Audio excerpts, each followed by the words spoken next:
YCP హయాంలో జరిగిన వేల కోట్ల రూపాయల మద్యం కుంభకోణం కేసులో సరికొత్త విషయాలు బయటపడుతున్నాయి. వైసీపీ ముఠా మద్యం డిస్టిలరీల నుంచి వసూలు చేసిన ఓ డెన్లో అట్టపెట్టెల్లో భద్రపరిచిన లంచాల సొమ్ములో 5,80,00,000 చోరీకి గురైనట్లు తెలిసింది. ఈ సొత్తు దోచిన నిందితులు ఒడిశా, హైదరాబాద్లలో పలు స్థిరాస్తులు కొన్నట్లు సిట్ దర్యాప్తులో తేలింది. వాటి జప్తునకు అనుమతి కోరుతూ ప్రభుత్వానికి ప్రతిపాదనలు పంపారు.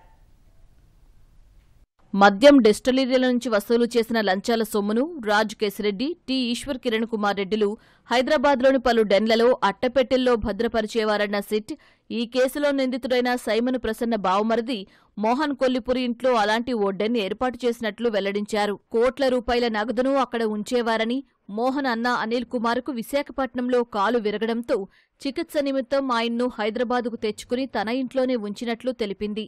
అనిల్ కుమార్ను చూసేందుకు ఒడిశాలోని కటక్కు చెందిన అతని ప్రియురాలు రష్మితా బెహ్రా హైదరాబాద్లోని మోహన్ నివాసానికి వచ్చినట్లు తెలిపింది. కటక్లో ఆమె స్పాలు, సెలూన్లు నడిపిస్తూ ఉంటారని పేర్కొంది.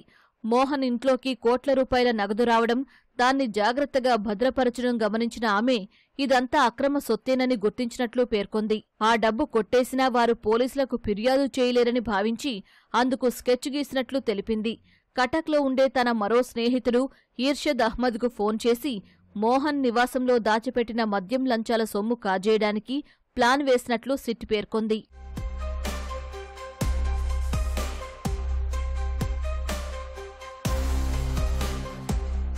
రష్మితా బెహ్రా సూచనల మేరకు 2023 జనవరిలో ఈర్షద్ అహ్మద్ కటక్ నుంచి హైదరాబాద్ వెళ్లారని, అక్కడ నివసించే తమ ప్రాంతవాసి ముబారక్ అలీని కలిశారని సిట్ తెలిపింది.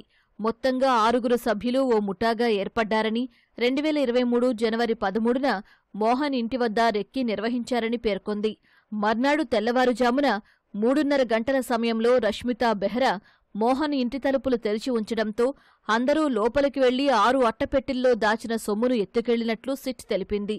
అందులో దాదాపు 5,80,00,000 ఉండగా వాటిని ముబారక్ అలీ ఇంట్లో తొలుత ఉంచగా 2 అట్టపెట్టెలను అతను కాజేసి మిగతా 4 ఈర్షద్ అహ్మద్కు ఇచ్చినట్లు సిట్ విచారణలో గుర్తించింది. 2 రోజుల తర్వాత ఇంట్లో డబ్బు పోయిందని సైమన్ ప్రసన్న, మోహన్ కొల్లిపురి గుర్తించారని పేర్కొంది.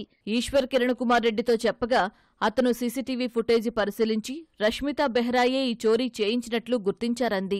ఆమె అప్పటికే ఒడిశాకు వెళ్లిపోవడంతో తన పలుకుబడి ఉపయోగించి అక్కడ కేసు పెట్టించారని, అయినా ఫలితం లేకపోవడంతో మోహన్ కొల్లిపురి, సైమన్ ప్రసన్నలతో వారి బంగారమంతా తాకట్టు పెట్టించి ఆస్తులు అమ్మించి డబ్బులు కట్టించుకున్నారని సిట్ తెలిపింది.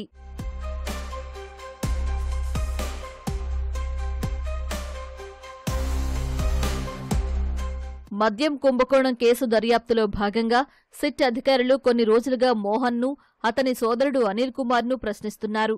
ఈ క్రమంలో అనిల్ కుమార్ ఈ మొత్తం దొంగతనం జరిగిన తీరును సిట్ అధికారులకు వివరించారు. దీనిపై న్యాయాధికారి ఎదుట వాంగ్మూలమిచ్చారు. అతను చెప్పిన సమాచారం ఆధారంగా ఒడిశా, హైదరాబాద్కు వెళ్లిన సిట్ బృందాలు రష్మితా బెహ్రా, ఈర్షద్ అహ్మద్, ముబారక్ అలీని పట్టుకుని ప్రశ్నించాయి. దొంగతనం చేసిన సొత్తుతో వీరు ముగ్గురూ ఆస్తులు కొన్నట్లు గుర్తించారు. ఇదంతా మద్యం లంచాల సొమ్మేనని గుర్తించడంతో వాటిని జప్తు చేయడానికి చర్యలు చేపట్టారు.